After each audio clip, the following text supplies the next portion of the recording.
एका ठिकाणी गेले तिथं साहेब बहुतेक नागनाथ म्हणून तिथं साहेब मंदिरात तिथं भजन कीर्तन करून राहिले. हे ब्राह्मण लोकांनी काय केलं माहिती आहे का? ब्राह्मणांनी सांगितलं मंदिराच्या समोर भजन करू नका, तर वा तिकडे हाकलून दिलं मंदिराच्या समोर. पूर्व दिशेने मंदिराचं मुख होतं दादा, मग पूर्व दिशेने मुख होतं. यांना उठवलं, जा म्हणे मंदिराच्या मागं.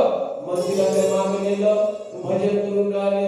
भजन करता करता करता करता करता करता करता करता करता करता काय करिश्मा झाला दादा? पूर्व दिशेने असलेलं मंदिर पश्चिम दिशेने मुख झालं.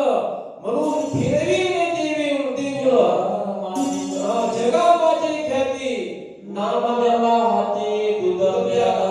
फिरविले देऊळ जगा माझी ख्याती, नामा हाती दूध प्याला.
नव्हे हा महिमा सामान्य संतांचा, नैवेद्य हातीचा, मूर्ती देवी एवढा संतांचा